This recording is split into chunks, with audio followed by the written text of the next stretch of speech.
So here we are starting day 12 of the kitchen remodel process.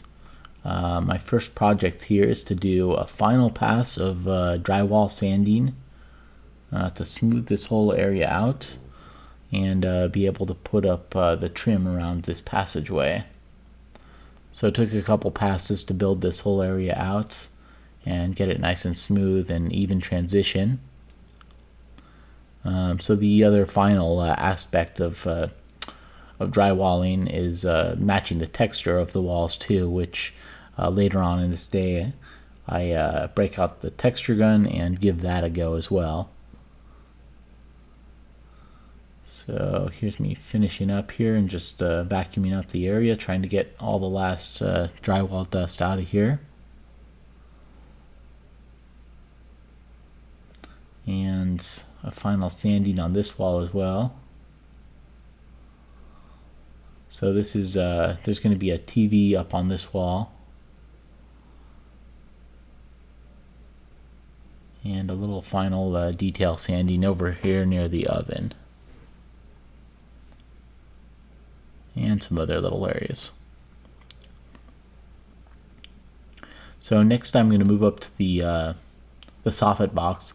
We realized the color of white that we picked when we originally painted the soffit box was too stark of a white, and so I went back and got a white that matched the ceiling paint. And so here I'm just also I'd done a little bit more mudding just to even out some areas.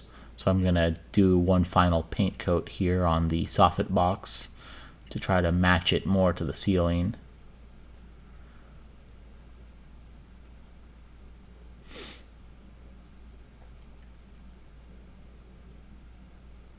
So it probably won't look like much of a difference because it's a very slight different shade, but when it's all done and dry, it much more closely matches the ceiling.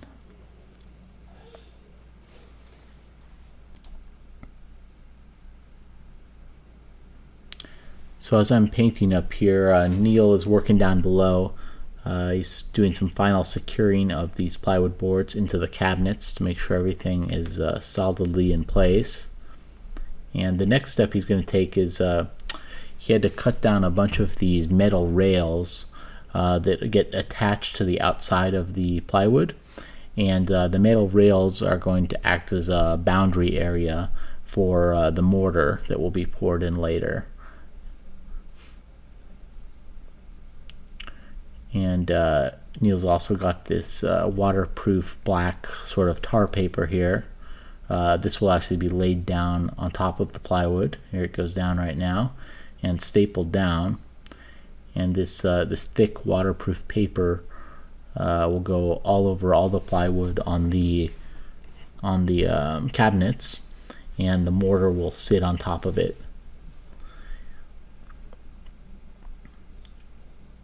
So he's stapling this all down all around the plywood at this point, and letting it go ahead and go over the sides. It'll sort of protect the cabinets too when the mortar is laid, and just help prevent making too much of a mess. And then once the mortar is done, it'll all be cut back.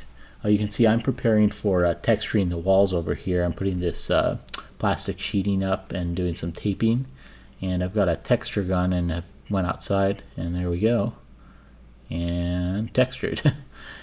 And over here too, I just sprayed this little section here that I know is going to be exposed, and so I just went and hit those two sections with a texture gun to sort of, that's the final step of the drywalling, to match the texture of the existing wall. So at this point you see Neil's got the waterproof paper down, and he's attaching these custom cut metal rails all around.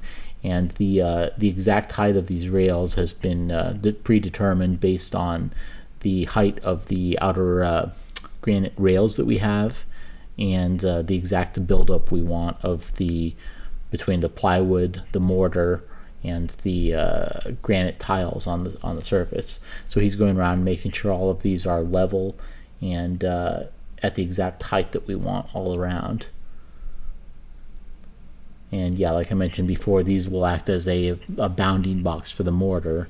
And then these holes on the edges, the mortar will actually the mortar will be very thick when he mixes it up, and the mortar will come right up to the edge here, and he'll actually build out mortar on the outside edge that the edge rails will attach to.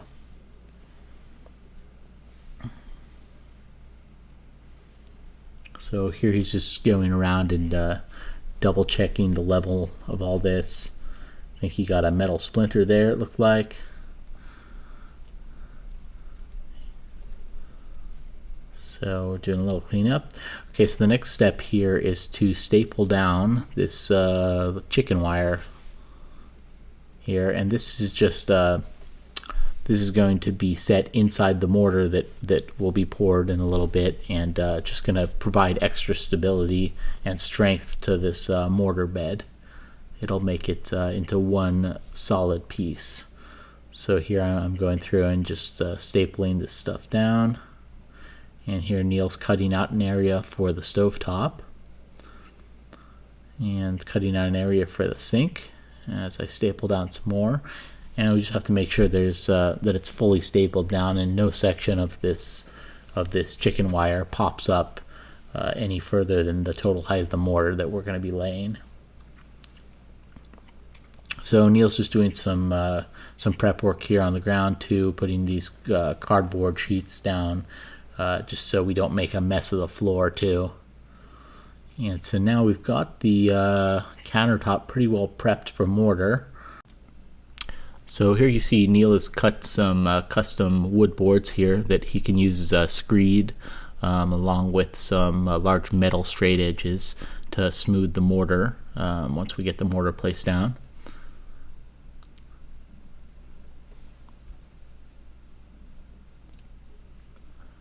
Here I'm just putting the recessed lights back in, reconnecting the electric so we'll have some light as we work into the evening. Doing a little vacuum cleaning.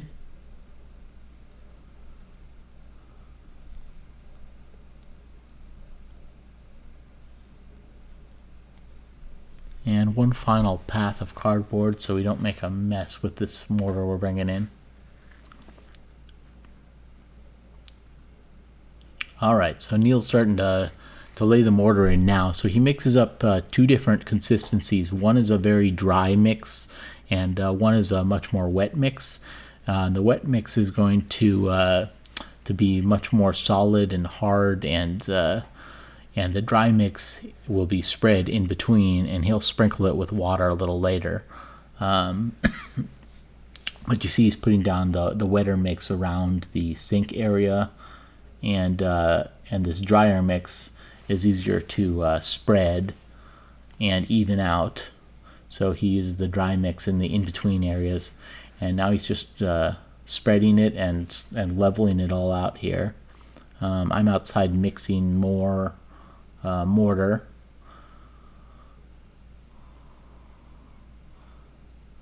And so now he's got the sink cutout area pretty well laid out. And so now he's going to do another wet mix around the area where the stovetop is going to go, and also around all the edges gets the slightly wetter mix to start.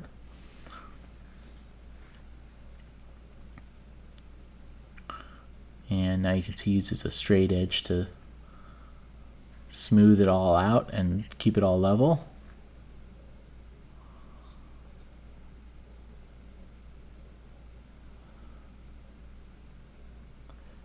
And you can see pretty clearly here where the drier mix and where the wetter mix goes.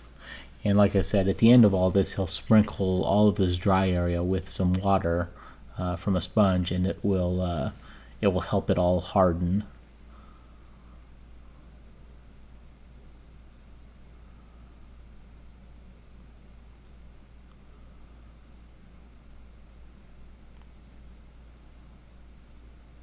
So at this point he's just working on the stovetop cutout and just smoothing out this mortar bed so it's a nice even surface.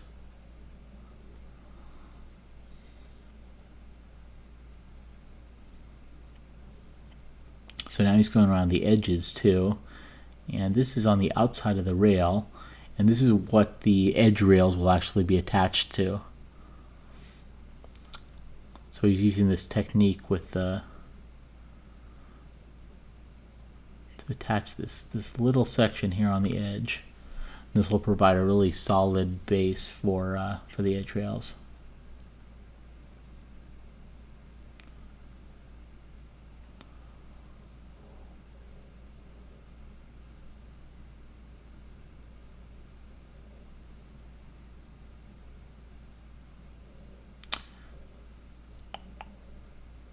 So now he's going through and he's adding some water into this really dry area from before, and this water is going to mix in and solidify all throughout.